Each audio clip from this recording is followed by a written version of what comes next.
আছে আচ্ছা জিনিস নিয়ে নেবে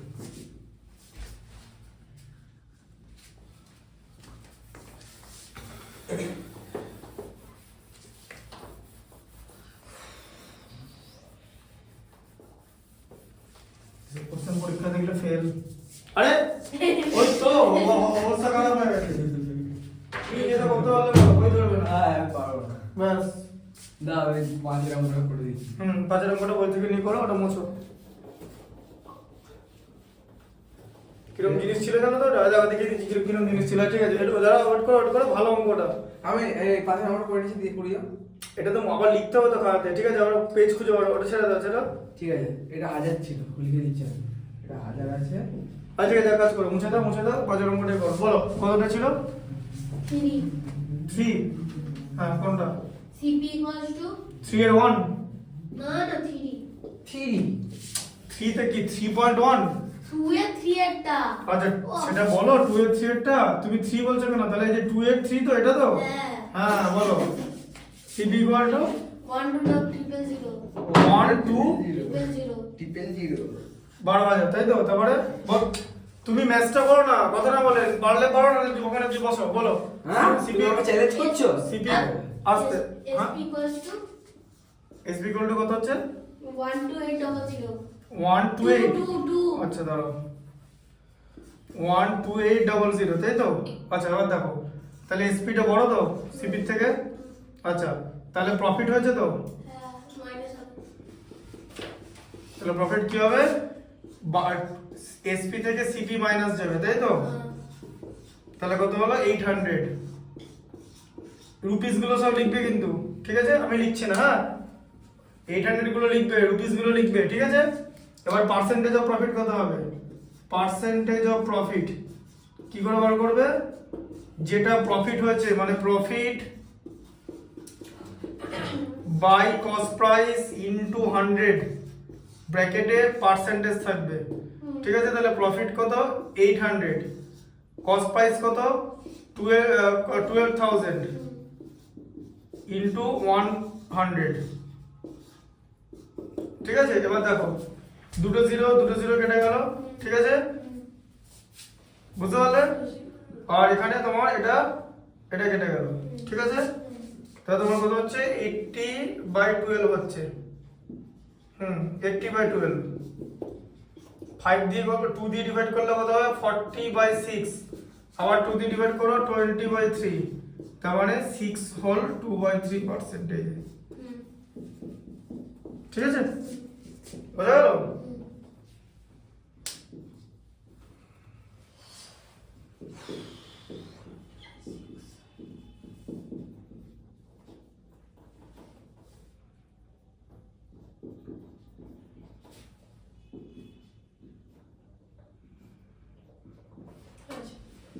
হয়ে গেছে পরেরটা বলো লিখে নিয়েছো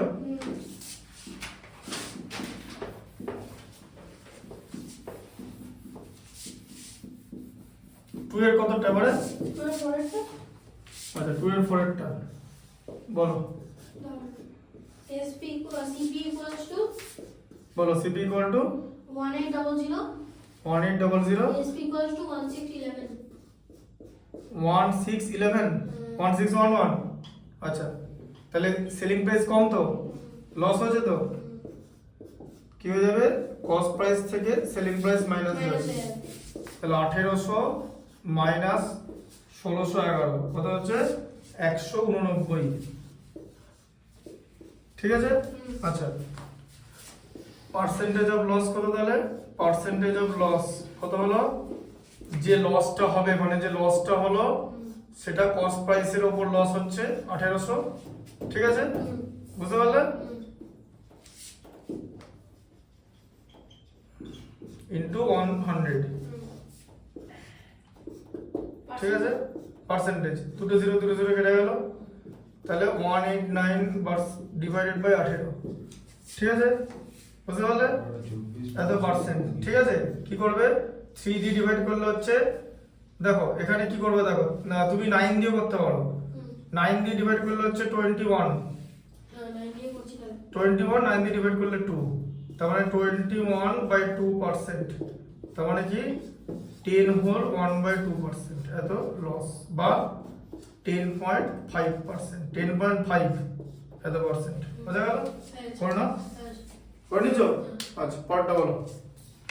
3 এরটা সেটা কেন 2 4 হয়ে গেল তো, হ্যাঁ হয়ে গেছে। 2 এ 4টি আছে। হ্যাঁ 4টা আর 3 এর 1 find the CP when SP equals to rupees 98 or 9 আচ্ছা to সিপি বার করতে বলেছে, এসপি ইকুয়াল টু কত বলেছে? 9 to 4 gain 10%। 9 to 4 R gain 10% বলেছে, তাই তো? হ্যাঁ। গেন 10%। আচ্ছা এবার তোমাকে কি করতে হবে, তো তোমাকে সিপি কে বি ধরতে হবে, তাই তো? কেন? কারণ হ্যাঁ, কারণ সিপির উপরে ও, গেন হয়তো এটা এসেছে, বুঝেছি। এইটা থেকে মাইনাস করে দিলে হবে না, এটা থেকে মাইনাস করে দেওয়া মানে তুমি with respect to selling price করছো, যেটা হবে না। হ্যাঁ বুঝতে পারলে? মানে একটা টাকা সিপি তার উপর 10% মানে বিটা 10% বেড়ে 9 to 4 হয়েছে, ঠিক আছে? তাহলে কি করবে, বি প্লাস বি ইনটু 10% মানে 10/100 ইকুয়াল টু 9 to 4, তাই তো? বোঝা গেল? তাহলে দেখো বি প্লাস, এদিকে আগে দেখে নাও, বি বাই 10 হচ্ছে কেন, 10 এর একটা 0 100 এর একটা 0 কেটে গেল, ঠিক আছে? 9 to 4 হলো, তাই তো? B plus B by 10 add করলে কত হয়, 10 বি প্লাস বি, হ্যাঁ এটা হচ্ছে, তাই তো? 9 to 4, তারপর এটা কত হচ্ছে, 11 B by 10 equal to 9 to 4, তাই তো? তাহলে বি ইকুয়াল টু কত হবে বলো, 9 to 4 ইনটু কত হয়ে যাবে, এদিকে 11/10 হয়ে যাবে, কি হয়ে যাবে, 10/11 হয়ে যাবে, 10/11 রেসিপ্রোকাল হয়ে যাবে, 10/11 11 দিয়ে ডিভাইড করা যায়, ঠিক আছে? কি করে বুঝবে 9 to 4 কি 11 দিয়ে ডিভাইড করা যায়? এই দেখো অড প্লেসে 9 আর অড প্লেসে 4 আছে, দুটো অ্যাড করে দিলে 13 হয়, 9 আর 4 অ্যাড করে দিলে সেখান থেকে ইভেন প্লাসটা মাইনাস করে দিলে 11 থাকে। 11 যদি থাকে বা 11 এর কোনো মাল্টিপল থাকে বা যদি 0 থাকে তাহলে 11 দিয়ে ডিভিজিবল হয়। এটাকে 11 দিয়ে ডিভিজিবল করলে কত হবে, 8 11 88 আবার 4 4 11 44, ঠিক আছে? তাহলে 84 ইনটু 10 তার মানে হচ্ছে 840 রুপিস, এই যে 840 রুপিস হচ্ছে কস্ট প্রাইস। এ দেখো এটার উপরে 10% বেড়ে এই টাকাটা হয়েছে, ঠিক আছে? তাহলে আমরা লিখতে হবে রিকোয়ার্ড সিপি মানে রিকোয়ার্ড কস্ট প্রাইস বলে 840 রুপিস লিখতে হবে, ঠিক আছে? লিখে নাও, হয়ে গেছে তো? আচ্ছা পরটা বলো, পরটা বলো। SP equals to rupees 1755। তোমার ওটা এখনো হলো না? হয়ে গেছে। SP টাকে এসপি মানে সেলিং প্রাইস। না ওটা বলছিল। হ্যাঁ বলো। SP equals to 1755 1755 gain equals to 12/2 profit equal to 12 whole 1/2। এত প্রফিট হয়েছে দিয়ে কস্ট প্রাইস বার করতে বলেছে, তাই তো? আবার কস্ট প্রাইসকে বি ধরবো, হ্যাঁ তাই তো? তাহলে B plus B into 12 whole 1/2%, তাই তো? ওটাকে ফার্স্টে কনভার্ট করে নিলে হতো না? করছি দেখে নি, করবো কনভার্ট করা যায় তো? বি প্লাস বি ইনটু কত হচ্ছে 25/2%, স্যার একটা কথা বলো, হ্যাঁ b plus bx না b into B into X কথা আছে এখানে, কস্ট প্রাইসকে বি ধরেছি, বি প্লাস বি এক্স এইভাবে লিখবে, এই যে এরকম করে এক্স লিখবে, ঠিক আছে? যাতে চেনা যায়, হ্যাঁ যাতে এক্স আর মাল্টিপ্লিকেশন একরকম না হয়ে যায়, ঠিক আছে? আচ্ছা তাহলে বি প্লাস বি ইনটু 25/2, নিচে পার্সেন্টেজ আছে তো, মানে সাইডে পার্সেন্টেজ মানে তো 100 দিয়ে ডিভাইড করা, তার মানে 1/100 দিয়ে মাল্টিপ্লাই করা, বোঝা গেল? এই কনসেপ্টটা বুঝতে পারছো তো? হ্যাঁ গো তাই না? এদিকে এদিকে দেখো দেখো দেখো এ পার্সেন্ট কথার মানে কি, a বাই 100 তো, হ্যাঁ তার মানে তো a বাই 100 মানে কি a ইনটু 1/100 না, তাহলে 100 দিয়ে ডিভাইড করা আর তার রেসিপ্রোকালটা দিয়ে মাল্টিপ্লাই করা সেম জিনিস, ঠিক আছে? Equal to 1755। এবার দেখো 25 4 এ 100 কাটলো, তাই তো?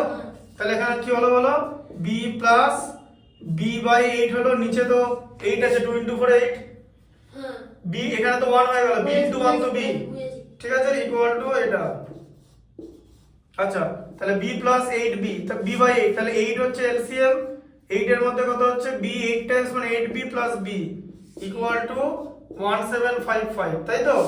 তার মানে এটা কত হলো 9b বাই 8 ইকুয়াল টু 1755। দেখো 9 দিয়ে যায় কিনা, ঠিক আছে 9 দিয়ে যায় কিনা। 9 দিয়ে যাওয়ার রুলস কি, যে ডিজিট গুলোর সাম যেন 9 দিয়ে ডিভিজিবল হয়। 5 5 10 এর সাথে 17 একে 18 মানে 18, 9 দিয়ে ডিভিজিবল চলে যাবে, ঠিক আছে। তাহলে b ইকুয়াল টু একবার লিখে দাও 1755 ইনটু 8 বাই 9, তো 9 নিচে চলে গেল। আচ্ছা 9 দিয়ে কেটে দাও, 9 9 এর মানে 9, 85 এর মধ্যে 9 9, 45 এর মধ্যে 9 5 এ, ঠিক আছে। আবার তাহলে b ইকুয়াল টু কত হচ্ছে 195 ইনটু 8, তাই তো। তাহলে কত হচ্ছে 5 8 40 এর 4 হাতে থাকবে, সরি 5 5 8 40 এর 0 হাতে থাকবে 4, 8 19 152 আর 4 156 যে এত 1560, ঠিক আছে। এটাই অ্যানসার আছে, ঠিক আছে। b ইকুয়াল টু এত রুপিস। তাহলে লিখতে হবে রিকোয়ার্ড, আবার ওখানে লেখো যে required cost price, required cost price equal to 1560 rupees. এই যে রিকোয়ার্ড কস্ট প্রাইস বলে লিখবে, রিকোয়ার্ড কস্ট প্রাইস, ঠিক আছে। হ্যাঁ। এই যে